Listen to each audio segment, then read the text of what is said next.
Welcome back to my new blog. आजको blog चाहिँ मेरो सालासँग चालू गर्दैछु। फिलहाल अहिले हामीहरू एउटा जेठसाला यतापट्टि कान्छोसाला लागेर हामीहरू 16 घर हेर्न जान लागेको छौँ। यहाँ एउटा सरकारले दिएको घर छ अरे, मतलब सुकुम्बासी बस्ती जस्तै एउटा प्ले सोसाइटी दिएको छ अरे, त्यो चाहिँ हेर्न गइरहेका छौँ। अनि हामीहरू दुई चाहिँ जाने प्लान गरेर आएको थियौँ होइन, जाने भिडियो सिडियो बनाउने भनेर आएको थियौँ। दाटी पछाडिपट्टि चाहिँ खै किन आएको नै साइकल लिएर आइरहेको छ हामीलाई। तको मेरो गाइड भनेको चाहिँ मेरो साला है, किनभने उहाँले सबै देखेका छन् अनि त्यही भएर देखाउँछन् उहाँले। म चाहिँ अब त्यस्तै घुम्ने हेर्ने मेरो काम नै केही छैन। आज फर्स्ट टाइम यत्रो दिन बसियो, यत्रो दिन आयो, तर कतै घुम्न गएको थिएन। आज फर्स्ट टाइम यता गएको छौँ र भोलि चाहिँ सालोसँग, भोलि सालाको छुट्टी छ, सालोसँग कहाँ जाने प्लान गरेर त्यतातिर गइन्छ।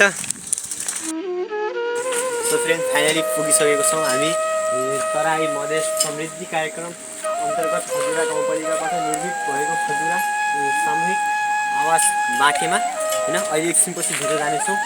यसको स्थापना लुम्बिनी प्रदेश सरकारका संस्थापक मुख्यमन्त्री एवं नेकपा एमाले लुम्बिनी संसदीय दल नेता तथा पार्टीका संस्थाय महासचिव माननीय श्री गणेश पोखरेलज्यूबाट खजुरा वार्ड नम्बर 3 स्थित खजुरा सामूहिक आवासको समुद्घाटन सम्पन्न भयो।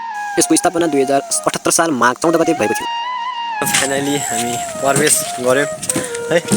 यहाँबाट चालु हुन्छ, यहाँ अगाडि गेटबाट भित्र सानो कच्चिने बाटो छ।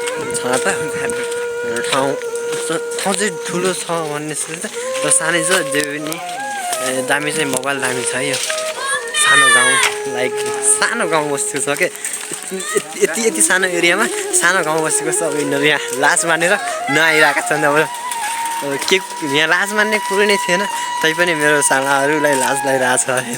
उहाँबाट फर्किहाल्यो होइन। मेरो कान्छाला आएका छन्। यहाँबाट बाटो सकियो अरे।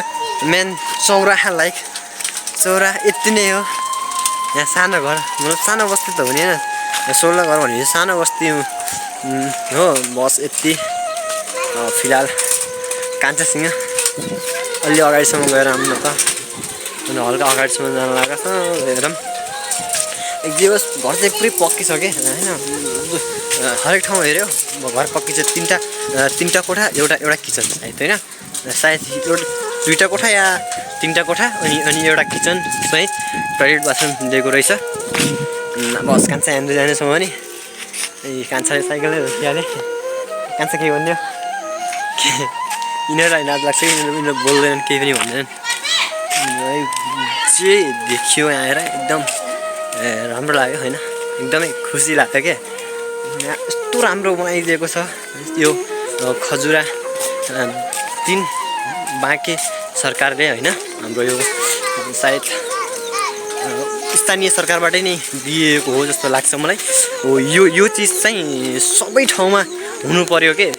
यही चिजले नै हाम्रो विकास, मतलब अलि जुन पछाडि परेको हुन्छ, जसको स्थिति लास्टै नाजुक हुन्छ, हो त्यस्तो व्यक्तिले एउटा बस्ने ठाउँ पाए पनि धेरै हो। त्यही भएर यो यस्तो चिज चाहिँ ठाउँमा हुनु पर्यो भन्ने हो।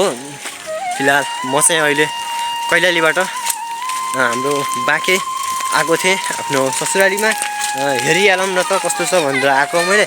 एकदमै राम्रो लाग्यो। हाम्रो कैलालीबाट भन्दा पनि हाम्रो बर्दुगुरिया गाउँपालिकाको जुन अवस्था छ अहिले, हो त्यो अवस्थामा चाहिँ हाम्रो यो चिज चाहिँ हाम्रो त्यो गाउँपालिकामा पनि हुन अति आवश्यक छ के। सो एभ्रिवान अहिले चाहिँ यहाँ हाम्रो यो भित्रको मान्छेहरू हुन् होइन, उहाँहरू केही भन्न चाहन्छन्, भनौँ त। लाइक सब्स्क्राइब दाइलाई सपोर्ट गर्नु होला, भाइरल गरिदिनु होला, भाइरल गरिदिनु होला, भाइलाई गर्नु होला।